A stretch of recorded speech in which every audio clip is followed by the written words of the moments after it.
What's good, YouTube? It's your boy JusticeXFalls. We back at to give another video. Today we're looking at 7 minutes of the new Resident Evil Village DLC, Shadows of Rose. This is where you take control of Rose.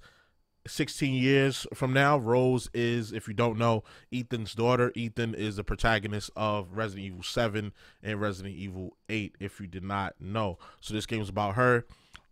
She's in like a dream state. She has powers, and we're going to check out the gameplay. So without further ado, let's just get to the video. What's happening, everybody? This is Ty Guy Travis with IGN. What's poppin', Trav? And, today we're going to take a look at Resident Evil Village's upcoming expansion. This is the Winter's expansion, where you play as Rose. This is the daughter of Ethan, as you will recall, as the main protagonist for Resident Evil Village. Oh my god. And as you can see here, she's running away from a lot of stuff. She's not running very fast. Sinewy zombie-type creatures. And there's also this purple ooze that flies out everywhere. Like we got Ivan Ooze from Power Rangers movie in here. If this right, is some R.L. Stein shit, it's not like Goosebumps. Typical Resident Evil physics. It is in fact intentionally kind of dreamlike because it takes place. This expansion takes place in somewhere called the Realm of Consciousness. Not really sure what that means, but it means that, we don't know you what that shouldn't means. take everything you see here at face value. I don't think it's happening literally. And right here, you're seeing that Rose is getting instructions from her companion, who is an invisible force that guides her with words and sometimes gives her items. And right there, she manifested the toolie for her. Useful. That's tough. Shooting at lots of creepy flesh zombie creatures. Yo, that looks crazy, yo. And a lot of this expansion was sort of manifested the toolie on her, trying to kill them when you can. As you can see here, whoever's playing this version of the demo, this is B-roll provided, so it's not my footage, but they're not making great use of their ammo. I wonder if it was unfortunate because this game does not give you a lot of that. It sort of starves you of ammo for a lot of it, clearly because they want you to find other ways to get around. They want you to feel kind of the survival horror aspect of it, right? And also, you know, was that a shotgun lock behind it? Call back to some of the older Resident Evils where you were sort of on your back foot a lot more, and I definitely felt that in this expansion. I didn't really die or feel like I was in terrible danger because it's clear this is from an early part of the game, but they don't hold your hand and they don't give you a way for you to just kind of fight your way out. You can see that's here, fine by me. Running out of ammo pretty quickly. Looks like she just used her last shot, and she's probably going to get her face ripped off now. Yep. There you go. We got the Dementors in there. Like, yeah, this is something that happens. Like I said, you shouldn't take everything that's happening here literally, but when you get attacked by zombies, you kind of get your soul ripped out, or you get turned into mozzarella cheese. We're on some Harry Potter shit. Dementors. Pretty creepy stuff. Like, and now she's sort of on her way. So what you're doing in this? Where's the weak spot though? Trying to he's only shooting center mass, like looking for some sort of item that can help you. That it's unclear what it is. She's fighting her way through the headshot seems to do it to gain abilities that can help her navigate the mansion. So you do get superpowers in this game, which is pretty interesting. Yeah, you could freeze. You could freeze the enemies. These flowers that you see everywhere, and the purple ooze that's kind of blocking your path and can kill you if you step in it. And so yeah, that's objective A, is to get rid of this stuff. And so she needs to get some powers. In the meantime, though, they do some interesting stuff. They make you solve puzzles to navigate the room without destroying the goo, which is you know, kind of reminiscent of older Resident Evils where you're kind of solving puzzles throughout a mansion. Smart move. A nice callback. You can see here she's going to use this ladder as a bridge. Good old ladders as bridge. Not anything I've had to do. Right. Nothing super innovative, but you know. Pretty often you have to use ladders as a bridge. And I think right here she got that Zaza ability, so we're gonna get to see her use it in action to help clear out. Got the Za, gotta roll up the Za. You could get your health back. Yeah, so there where you see the goop attached to the flower, you can simply just point at it. It turns to ash. This, of course, gives you access to items. You can pick up items if they're inside it, which it looks like that was an empty vase. That was a practice one. They have items in them. And you can also use them to do stuff like this. You know, you're in a room that you can't navigate. You can just destroy the flower, and the vine goes away, and all the goop goes away. Pretty simple gameplay premise.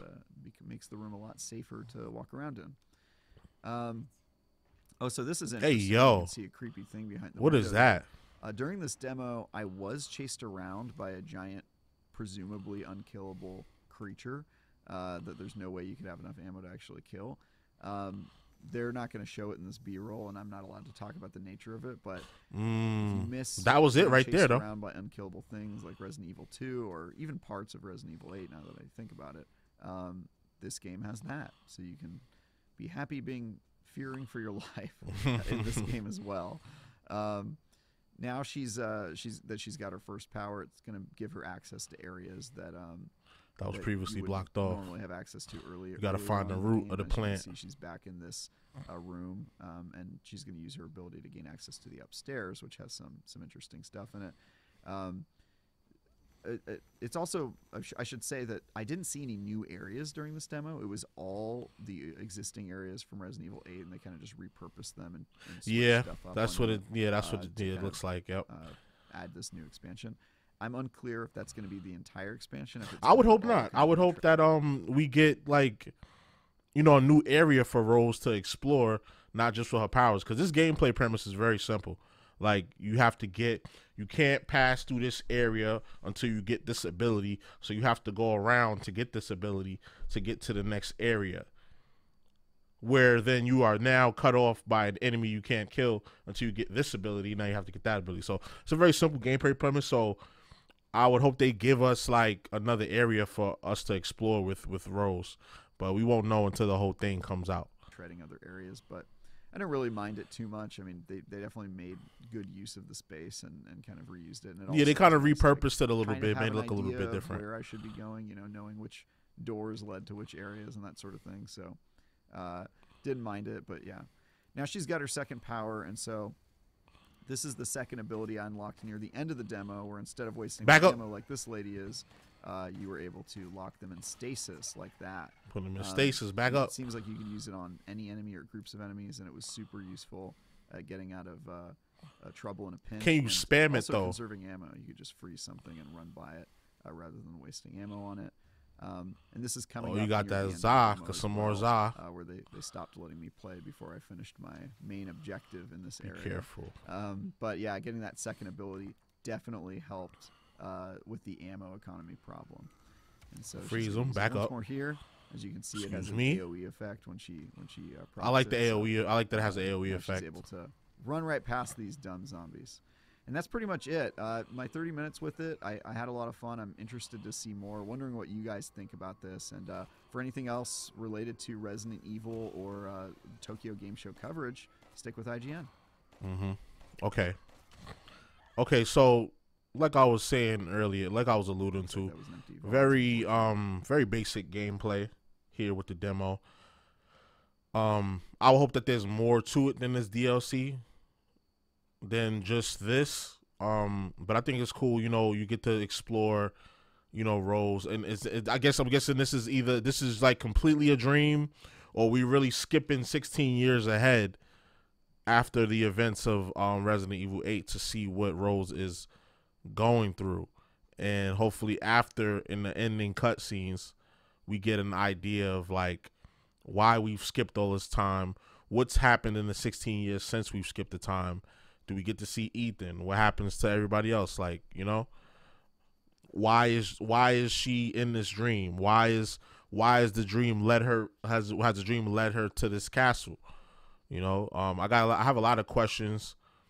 Hopefully they get answered. I think I'll be more interested in the story arc than the actual gameplay, unless they have some other. She has a third ability or third and fourth ability that just kind of blows my mind, because so far, okay, you get to freeze the enemies, that's cool, and then you use the other power for traversal, to unlock areas that were previously cut off to you. So yeah, very basic, but I'm looking forward to see what else they got, because again, this is a demo, so I don't want to critique it too harshly. I tried not to do that.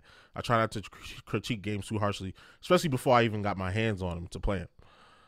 Even if it is just a demo, even if I do get my hands on a demo, I'll try to wait for the whole game to give my full critique. But I don't know. You let me guys know what you think. You think this is cool? You think this is corny? What's the word? Let me know. Let's have a nice little dialogue about it. Had a really nice dialogue with you guys on my on my Bayonetta 3 video. That's the type of thing I'm trying to create. I'm just trying to create dialogue, put a community together. We could all just vibe out, talk about video games, even play video games together if y'all want to play. So, y'all already know the vibes. Like, comment, subscribe, all that good stuff. This is your boy JusticeXFalls, and we out. One.